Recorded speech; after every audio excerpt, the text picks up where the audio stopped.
আসসালামু আলাইকুম। আমি ডাক্তার আখির। আজ আমরা কথা বলবো সাপে কামড় দিলে প্রথমেই কি করতে হবে। আজকে এই বিষয়টি বেছে নেবার কারণ হচ্ছে আমাদের সমাজে বেশ কিছু প্রচলিত ভুল ধারণা রয়েছে। এই ভুল ধারণাগুলো তৈরি হবার কারণ হচ্ছে বহুদিন ধরে চলে আসা বাংলা সিনেমাগুলো। এই সিনেমাগুলোতে সাপে কাটলে যে দৃশ্যগুলো দেখানো হয় বা যে কাজগুলো করা হয় এগুলো সবই ভুল। একে একে আজকে আমরা সবগুলো বিষয় নিয়ে আলোচনা করব।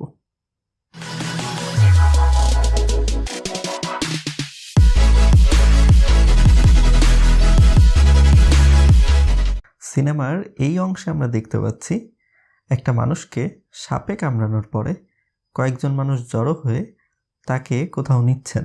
এখানে কোনো হাসপাতালে নেওয়া হয়নি বা কোনো চিকিৎসকের কাছেও নেওয়া হয়নি। সিনেমার এই অংশতে আমরা দেখতে পাচ্ছি সাপে কামড়ানোর প্রাথমিক চিকিৎসা হিসেবে বিন বাজিয়ে সাপকে হাজির করার চেষ্টা করা হচ্ছে এবং ধারণা করা হচ্ছে এই সাপ এই বিনের শব্দ শুনে এখানে উপস্থিত হবে এবং যে জায়গাতে সাপ কামড় দিয়েছিল ওই জায়গা থেকে নিজেই তার বিষ শোষণ করে নেবে। সিনেমার এই অংশতে আমরা দেখতে পাচ্ছি একজনকে সাপে কাটার পর আরেকজন ওই ক্ষত স্থান দাঁত দিয়ে কেটে ওখান থেকে মুখ দিয়ে সাপের বিষ নামানোর চেষ্টা করছে, যেটা সম্পূর্ণ অবান্তর। এভাবে সাপের বিষ কোনোভাবেই নামানো সম্ভব না এবং তিনি দেখেন তার মুখের ক্ষেত্রেও কিন্তু কোনো প্রকার অ্যান্টিসেপটিক ব্যবহার করেননি। বেশ কিছু ক্ষেত্রেই দেখা যায় সাপে কামড় দিলে ওই স্থানের উপরে বা ওই স্থানে খুব শক্ত করে বাঁধার চেষ্টা করা হচ্ছে এবং এই বাঁধা হচ্ছে দড়ি দিয়ে বা অন্য কোনো শক্ত জিনিস দিয়ে এবং খুব শক্তভাবে বাঁধা হয়। এবারে আমি বলবো এই ভুলগুলো কেন ভুল, কেন এগুলি করা যাবে না এবং সাপে কামড়ালে প্রথমেই কি করতে হবে। এখন আমি বলবো সাপে কামড়ালে কোন 5টি কাজ একেবারেই করা যাবে না। প্রথমেই ভয় পাবেন না। দ্বিতীয়ত যেই স্থানেই কাটুক খুব বেশি নড়াচড়া করবেন না। তৃতীয়ত ওই স্থানে বা ওই স্থানের উপরে খুব শক্ত করে বাঁধবেন না। চতুর্থ ওই স্থানে সূচ ফুটাবেন না, কামড় দিবেন না বা ওই স্থান কাটবেন না। পঞ্চম অযথা ওঝা বা সাপুড়ের বাড়িতে নিয়ে গিয়ে সময় নষ্ট করবেন না। এবারে আমি বলবো সাপে কামড় দিলে কেন ভয় পাওয়া উচিত নয়। কারণ আমাদের দেশে সাধারণত 80 থেকে 100 প্রজাতির সাপ পাওয়া যায়। এদের মধ্যে মাত্র 6 প্রজাতির সাপ বিষাক্ত এবং কিছু ক্ষেত্রে বিষাক্ত সাপ কামড় দিলেও বিষ ওই স্থানে নাও ঢুকতে পারে। তাই সাপে কামড় দিলে প্রথমেই ভয় পাওয়া উচিত না। অনেক ক্ষেত্রেই দেখা যায় অবিষাক্ত সাপের কামড়েও মানুষ মরতে পারে, কারণ এরা খুব সহজেই ভয় পেয়ে যান। খুব সহজে ভয় পেয়ে গেলে এই ভয়ের কারণেই মানুষ মরতে পারে। এক্ষেত্রে সাপের বিষের চাইতে এই সাপের ভয়টা বেশি মারাত্মক। এবার আমি বলবো সাপে কাটলে কেন খুব বেশি নড়াচড়া করা যাবে না বা যে অংশে কাটুক ওই অংশ নড়াচড়া করা যাবে না। কারণ আপনার শরীরের কোনো অংশ যদি নড়াচড়া বেশি করে তাহলে ওই অংশে রক্ত প্রবাহ বাড়ে। রক্ত প্রবাহ যদি বাড়ে তাহলে ওই বিষ অন্য স্থানে বা সারা দেহে ছড়িয়ে পড়ার সম্ভাবনা বাড়ে। তাই সাপে কামড়ালে চুপ করে বসে পড়তে হবে বা যে অংশেই কামড়াক সেই অংশের নাড়াচাড়া বন্ধ করতে হবে।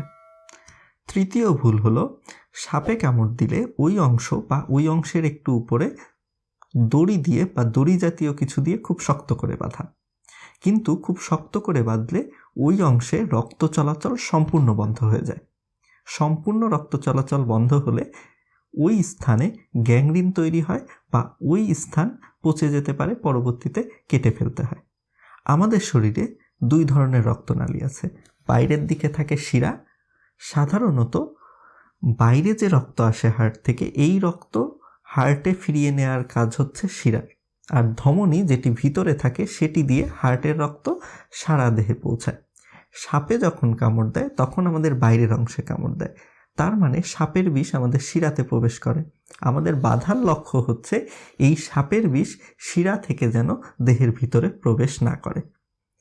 কিন্তু আমরা যদি খুব শক্ত করে বাঁধি তখন শিরা থেকে ভিতরেও প্রবেশ করতে পারে না, আবার ধমনী দিয়ে যে রক্ত এখানে আসবে সেটিও আসতে পারে না। তাই আমাদেরকে গামছা বা কাপড় দিয়ে এমন হালকাভাবে বাঁধতে হবে যেন বাইরের রক্ত ভিতরে প্রবেশ করতে না পারে, কিন্তু হার্ট থেকে রক্ত যেন ওই অংশে ঠিকই পৌঁছাতে পারে। চতুর্থ, দংশনের স্থানে কাটা বা সুই ফোটানো। এই স্থানে যদি কাটা হয় তাহলে ওই স্থান দিয়ে অতিরিক্ত রক্তক্ষরণ হতে পারে। সুই বা হাত লাগালে ওই স্থানে বিষের সংস্পর্শে যেতে পারে এবং হাতের ক্ষতি হতে পারে। পঞ্চম ভুলটি হলো সাপে কাটলে রোগীকে ডাক্তারের কাছে না নিয়ে বা হাসপাতালে না নিয়ে ওঝার বাড়িতে নেওয়া বা সাপুড়ের বাড়িতে নেওয়া। সাধারণত বাংলা সিনেমা থেকে অনেকের ধারণা হতে পারে সাপে কামড় দিলে বিন বাজিয়ে সাপকে উপস্থিত করা যেতে পারে বা সাপ তার কাটা স্থান থেকে বিষ নামাতে পারে বা ওঝা বা সাপুড়েরা বিষ নামাতে পারে, কিন্তু এটি একদমই ভুল ধারণা। সাপের শ্রবণ শক্তি খুবই দুর্বল এবং সাপের স্মৃতিশক্তিও দুর্বল, তাই বিন শুনে সাপ কখনোই আগের জায়গায় আসবে বলে ধারণা করা যায় না। তাই কোনোভাবেই ওঝার বাড়িতে বা সাপুড়ের বাড়িতে নেওয়া ঠিক নয়। সাপে কামড় দিলে কোন 5টি কাজ করবেন? প্রথমেই ভয় না পেয়ে মন শক্ত রাখবেন, কারণ অধিকাংশ ক্ষেত্রেই আপনাকে কামড় দিবে যে সাপ সেটি অবিষাক্ত। দ্বিতীয়, কাটার স্থানে শক্ত করে না বেঁধে হালকা করে গামছা দিয়ে বা ওড়না দিয়ে বা হালকা কাপড় দিয়ে হালকা করে বাঁধবেন। তৃতীয়, সাপে কামড়ানোর সাথে সাথে হাসপাতালে বা চিকিৎসকের কাছে যাবেন। চতুর্থ, অবশ্যই সাপে কামড়ানোর স্থান বেশি নড়াচড়া করতে দেওয়া যাবে না, তাই হেঁটে হেঁটে বা দৌড়ায় না গিয়ে অবশ্যই মোটরসাইকেল, ভ্যান বা অ্যাম্বুলেন্স ডেকে হাসপাতালে যাবেন।